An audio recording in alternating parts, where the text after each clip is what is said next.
Hello there. Welcome to Midlife Survival Mode, a workshop for women navigating stress, burnout, and hormonal shifts. When many women reach midlife and beyond, something begins to feel a little bit different, perhaps.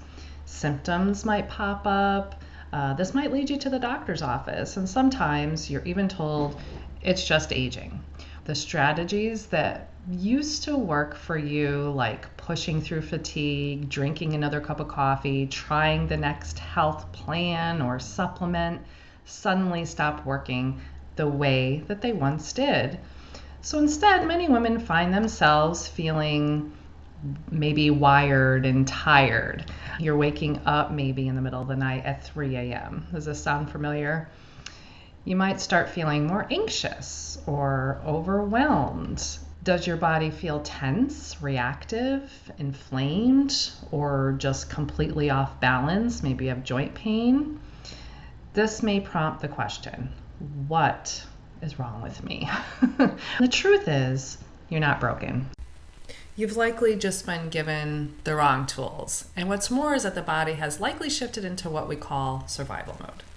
This is a state where the nervous system is constantly sensing stress and is trying to protect you.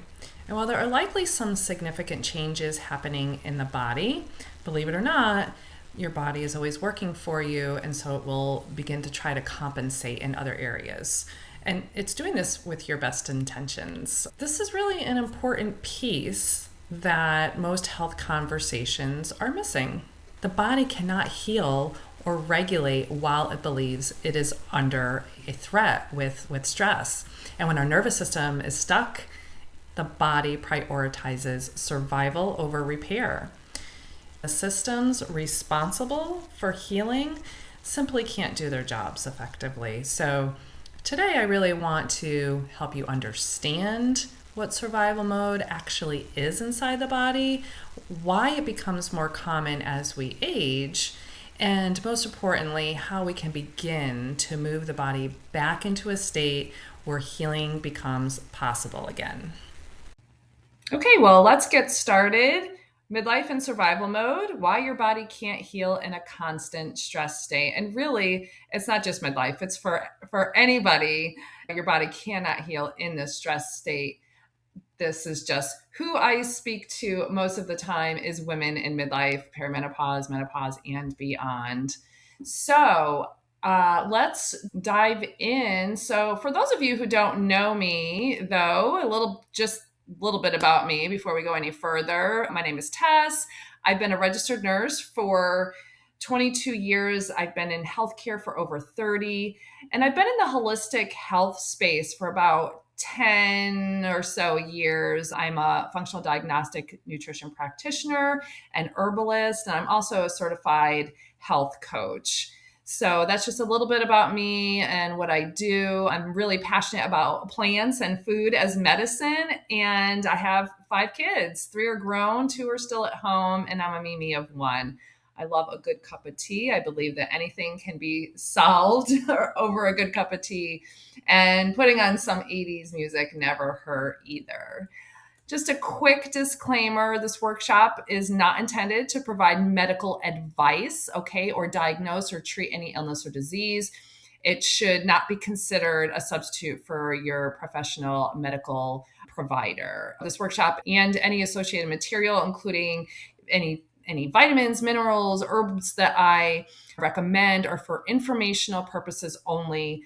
Although I am a medical professional, I advise you to consult with your licensed medical. Okay. Our agenda for today, we're just going to talk about what survival mode actually is and the phases of chronic stress and burnout. And then we're going to talk about calming the nervous system first before you can really start healing. And as I mentioned, the body cannot heal or regulate while it believes it's under threat, this chronic stress that so many of us are under. When the nervous system is stuck in this constant stress mode, the body prioritizes survival over repair every time. So let's talk about what survival mode actually means inside of our body. Okay, so when we talk about survival mode, we're really talking about the nervous system stress response. And our body can't heal, but it also can't regulate while it believes it's under this threat. When the nervous system is stuck in this response, we're going to just keep pushing and prioritizing survival. And the nervous system has two primary states. And one is for protection, the fight or flight mode. I also add freeze to that. And then we have the repair, rest, and digest mode. This is where we heal. And these states are largely controlled by the automatic nervous system, operating automatically without us really thinking about it, right? It controls our heartbeat, our breathing, and we don't think much about that. It just happens for our survival, okay? So the sympathetic nervous system, the sympathetic part, that is where the brain senses stress, whether it's ongoing life stress, a real threat, or even perceived stress or threat, it will activate this sympathetic nervous system response. And that is what is responsible for the stress response, that fight or flight. And this triggers a cascade inside of the body. The stress hormones like cortisol and adrenaline, they increase. The heart rate and blood pressure increase. Our blood sugar is released for quick energy, so that goes up. But our digestion ends up slowing down. A lot of things in our body end up slowing down because you're prioritizing that fight or flight response. Even the immune system will shift. It'll go into defense mode. Your breathing becomes a little bit more shallow, right? Even if it's rapid, it's more shallow. And so the response is really helpful in short bursts. Okay, we kind of need it. This allows us to react to something when we're in danger. So we need it to survive. The problem arises when the body never fully returns to that calm state that it needs to be in, or we like to refer to as that repair state, that rest and digest. And this is where the healing occurs. But most of us are living in this low grade chronic stress survival response. And this is really driven by the long-term stress. We're getting poor sleep. We have constant stimulation. Maybe caregiving demands, responsibilities are increased. We have hormonal shifts. This is what causes stress inside the body. And over time, the body begins to function as if there's always a crisis, always an emergency, and that alarm, it just never shuts off. There are 4 types of stress. We always think about the mental and emotional aspect of stress, our feelings, how we're feeling, and how we react to outside circumstances. But there's much more than that. We have physical stress, okay? And this is where we might have acute trauma or chronic pain. We have an injury of the body. And so our body's stressed in that way. It triggers a response. We also have biological and chemical stress, and this can be in response to that pain or that physical trauma, or it can be caused from an external source. Even the food that we eat could be causing this. Toxins that we're bringing into our body. That's the biochemical processes. That's our body, biochemical rather, is our body making toxins. So we would normally be able to excrete them through our detox systems, our detox pathways. But sometimes we have so much that kind of slows down too. This is really when we get a backup, we get liver congestion, stuff like that, which I'm not going to go too much into today, but know that this is a stressor inside of our body. And then, of course, there is spiritual stress. And this is really when we don't have a connection to that which is greater. And for me, that's God, but that might look differently for you. But as one reaches midlife, we often question our purpose, that comes up. So spirituality becomes a big component within that. So that's just an overview of the 4 types of stress that we are typically experiencing. Now, I would like to introduce you to cortisol. This is a hormone that we make and you may know it as the stress hormone. I don't want to give it too bad of a rap because we actually really need it, but we don't need it to be activated all the time. And with our modern society, much of the time it really is. That's when the alarm is never turning off, right? So, again, our stress response is regulated by that autonomic nervous system, which has two parts, the sympathetic and the parasympathetic nervous system. But the sympathetic is what kicks the stress response on. And then the parasympathetic is what slows it down. We like to call that, again, the rest and digest part. So we're looking at the sympathetic when we talk about the stress response in general and what's happening in the body. And when we experience stress, let's say we're running late for a meeting and we hit traffic, we're in a heated discussion, maybe we see a car coming and you're crossing the road, you got to get out of the way, right? So cortisol is going to kick in. That is your stress response.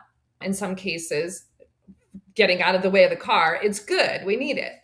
But we must be able to respond to that and also calm down afterwards. Our body doesn't know the difference, though, between being stressed from this, quick burst that we need, or being stressed out at work or in our relationship. The response inside the body is the same. So when we're never shutting that off, or our parasympathetic can't slow it down, that's when it becomes a problem. It's always activating that inner fire alarm.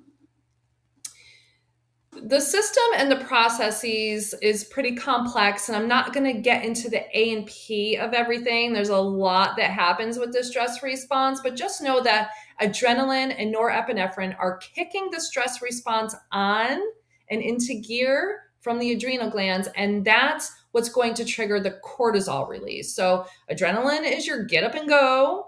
It's giving you that signal, and then cortisol is like a slow burning fire. It's keeping it going longer. Now, what's good about cortisol, other than it helping you get out of the way there from that car coming down, is that it helps with energy. You need it for energy, for blood sugar regulation. You also need it for that emergency situation. But when your body is under stress and cortisol is constantly being released, then all of those things kind of ramp up all of the time. We're never meant to run full time. Your blood sugar becomes increased and that fire alarm keep going off. You get that energy surge. Your body is just not sustaining. In fact, you might feel wired, right, from all that cortisol, but you're also feeling tired. You ever feel that? You're just wired and tired. And that's probably a good indication that your cortisol is dysregulated. You can't keep going in that way. And cortisol is actually catabolic. And what that means is that it breaks things down. Over time, when it's constantly being surged in that way, the body releases energy. And it's not great when that's happening all the time. Your digestion then will slow down. You get bloated. You get reflux, probably constipation. Your detoxification pathways are slow and sluggish, and it's poor. So you're not getting rid of those toxins. Your sex drive slows down because the body isn't prioritizing reproduction, right? It's prioritizing survival. And again, I just want to mention the benefits here because cortisol does have a natural rhythm, just like your circadian rhythm, your natural sleep and wake cycle. And the dips and dives are natural and they're strategic, but they're supposed to be at the right levels. The right amounts help us to metabolize our macros and, again, blood sugar. We need good blood sugar regulation for our nervous system. So the problem with chronic stress, when we're talking about all of this, the fight or flight, the responses to it, it was meant to be temporary, right? So I mentioned that this modern day society that we live in, it just keeps that alarm running, the emails, the traffic, deadlines at work, caregiving, whether you have aging parents or you still have kids at home. Many of us have both. And so we're like in this sandwich generation, right? And that could be very stressful. Other than the life demands, we've got hormonal shifts, we've got environmental and biochemical stress, and we possibly have other health challenges that we're dealing with on top of all of that. They're adding to that inner stress response. And then there's things like food sensitivities, dehydration, malnutrition. These are all playing a role in your daily stress response. So it's safe to say that the body really never gets the all clear, right? We're never going to be fully clear and having no stress on board. But it's important for us to be able to minimize and manage these stress responses when we can, because too much cortisol really equals burnout. And that will lead to poor health. It'll lead to belly fat. It'll lead to mood issues, depression, anxiety, sleep issues, hormone imbalances, you name it. And in midlife and beyond, it just increases our risk for illnesses. And in menopause, making that transition even more difficult, meaning that your menopause transition can be difficult for you and challenging. I think I was probably supposed to be on this slide a moment ago. So we're going to explore the phases of cortisol and nervous system dysregulation and the impact that it has on our health and healing potential as a whole. And you'll be able to really have some insight and explore what phase of burnout and cortisol dysregulation that you're in. Okay, let's move to the next set of slides. In this graph, I think it really does a great job of showing how your cortisol levels respond over time under chronic stress. And what that means for things like your energy, your resilience, and your long-term health. The chart was originally created years back as a 3-phase process on your left right here. So adaptation, resistance, and exhaustion. But one of my mentors in functional medicine, Reed Davis, made it into a 4 or 5 phase chart. So you've got the adaptation, acute stress, then your compensation, and then collapse. You get chronic diseases, things like that. And if that is managed poorly, then eventually death. I know it seems to sound a little harsh, but it is. Let's start with the green zone, adaptation, which is eustress. This is balanced. This is when your cortisol will rise temporarily the way it's supposed to and at the right peaks and troughs throughout a 24-hour period. And it's supposed to do this to help you adapt to short-term stressors, like we talked about, getting away from that car. But then your body returns to balance. Once the stress is resolved, once it's gone, it may take you just a little bit, but after you realize that you're safe, you're able to go back into a relaxed state. Your body returns to that balance. You feel good. And overall, your energy is pretty strong. Your resilience is high and you bounce back easy. And this is when we can fight off illness. You get an acute illness and you're able to heal appropriately and get back to balance and back to yourself.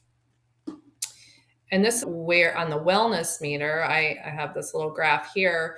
When you're in this balance, when you're in this eustress, then you've got high energy, you've got high immune function and cell protection. Your function is good. Then when we start moving into the yellow zone, this is where cortisol remains elevated as stress kind of becomes more frequent or constant. Your body's trying to adapt, and it still is for the most part, at least here in the early stages as we're going up this bell curve here. It's still trying to compensate. And it's starting to show some signs of strain once you get up to this peak and start to come down the bell curve. It could make you feel like you're handling life okay, but you're wired and tired. And you might start crashing in the middle of the day. You might start experiencing some brain fog, maybe some sugar cravings because your blood sugar regulation is off. You may get irritable more easily. You could stay here for years, in fact, because you're running on adrenaline. And some people thrive on it for a while, especially like high stress, high moving jobs, careers. You're kind of just thriving on that constant stress. I know I did for a long time. And it makes you feel good, right? Things like those high performing jobs, and it's an adrenaline rush, but it's also a ticking time bomb because eventually it's going to hit differently. It's different for everybody how long it takes to go from this peak of the bell curve down this slope into then our orange section there, which is our compensatory phase. It's different for everyone how long it takes. It could happen pretty quickly, or it can happen, like I said, over a number of years. So when we're hitting this compensatory phase, this is when the chronic stress really starts to kind of wear you down. Cortisol begins to drop as your body can't really keep up with the output anymore because it's just too much. And all systems start compensating. Your hormones get imbalanced. Your digestion becomes off and disrupted. Your sleep is disrupted. Your mood is all over the place. Your immune system is crap and you feel exhausted all the time. You're foggy. You're burned out. You may even be anxious or depressed at this point. But the kicker is that the labs may actually still look normal here because you went to the doctor because you feel like crap. But they may come back normal. And this is often when people seek out care because they're stuck and they seek answers from the medical community. And sometimes they're just told, hey, everything looks fine. It's just stress. Or you hear you're just getting older. This is the way it is. They may even tell you to decrease your stress, but they're not telling you how to do that, right? Or what's going to happen if you don't. Maybe you seek therapy, which is fine, but it's not necessarily going to fix the root cause of the problem, the physical issues that are going on underneath. And then eventually, you're going to hit this exhaustion and collapse phase. There's really no true intervention in standard medicine until a diagnosis or a pathology exists. So we move into the red. When you're in that compensatory phase and everything looks normal, you don't have a diagnosis. So they're not going to be treating you for anything. You eventually get here in the red. And that's what's happening here. Cortisol, it's likely tanked. It's like really in the hole. You're out of reserve. You've been trying to compensate for too long. Your energy and your vital reserve is depleted. You got to think of that like a bank account. Once you're depleted, you can't take out anymore. You're overdrawn and you may end up with chronic illnesses. You're burnt out. You might be having events. You might be having a heart attack or something. This is when those things occur. Really deep fatigue can show up here. So your body's just exhausted. That's why we're calling it the exhaustion phase. You're collapsing and it's done adapting. So this is really the crash and burn. And this is where disease actually ensues. This is where it occurs. There's no more resilience and everything is overwhelming. Even your small little tasks, they just feel overwhelming. So the goal, okay, it's to get back into the green. We want to restore that function. We want to refill your reserves. We want to help you respond to life without breaking down. So whether you're in the yellow, the orange, the red, wherever you are, you can move out. You can move toward a more optimal state of health. You just have to get the help and take charge. You got to have a strategy because you didn't get there overnight, folks. You didn't get there overnight. It took time and it's going to not be an overnight fix. So let's move on to the next set of slides. Okay, I mentioned that cortisol is catabolic, which means breaking down. And that's the opposite of anabolic, which is building up. Trying to build our health in this state is like trying to build a sandcastle with the tide coming in. The waves are just going to take it down. And our body cannot heal in this state. It can't heal when our nervous system believes that we're in danger. And when we are in this constant stress response, that's what's happening. It feels like it's always in danger. We're not safe in our body. Our body will continue to keep us safe, at least try to. And all of those physical processes that I mentioned occurring in the stress state, like your blood sugar increasing, blood shifting away from your vital organs, digestion and detoxification slowing, et cetera, et cetera. This all leads to major imbalances across systems. And it's what FDNs, such as myself, define as metabolic chaos. In this chart, you can see all of the systems there. We've got digestion, we've got detoxification, energy, all of our system processes around here. And in the center of all of these imbalances, out here are symptoms. Metabolic chaos is in the center of all of that. And what this is a weakened state of health. And it's hidden stressors, HIDDEN spelled out, because it's hormones, immune system, detoxification, digestion, energy production, nervous system regulation. I also like to add oxidative stress to that, our cellular health. When you've got these hidden stressors in those systems that are causing the imbalances and it's trying to compensate for the other, we can have imbalances in one area because our body is amazing and it knows how to heal itself. It again tries to compensate in another area, and then it causes an imbalance in that area, and so on and so forth. And so we can go a really long time in many cases dealing with these imbalances while our body compensates for all of them. And we have symptoms that sometimes we're used to having. It's just the way that we're living. After a while, we don't think much about it. I mean, we do, but we just accept it as the way things are. Maybe the fatigue, the fogginess in the head, the bloating, the wired but tired. But the root cause may not be where the symptom shows up. Okay, like your digestion, for example, if you're experiencing constipation chronically, that may not be where the root is. And so that's why we have to look at the whole body, your whole health picture. It's really key, not just chasing symptoms. Okay. And so these hidden stressors, you're getting symptoms in one of these systems, but it's originating from somewhere else. They don't always show up where the problem starts. Now, in the case of hormones, we're going to prioritize our stress hormones over our reproductive hormones. Okay, so that's your cortisol, folks. And we get increased anxiety, sleep disruption, irregular cycles if you're still having them, with worsening PMS.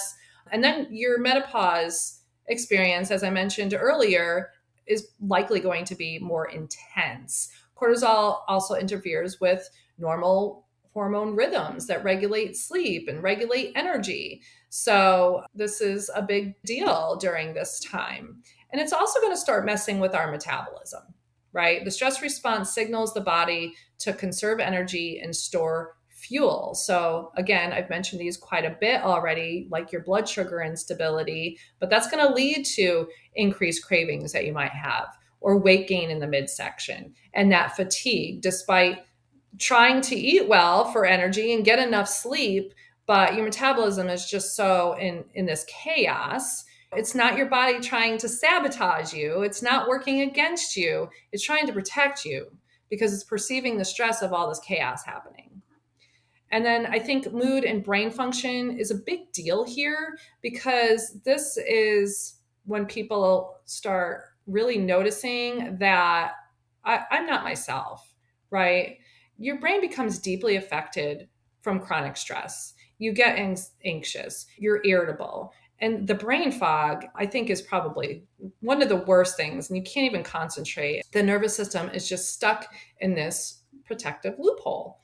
And so where you want to start is really by managing the stress, obviously, but also really getting that nervous system to regulate. And you've got to start from the foundation.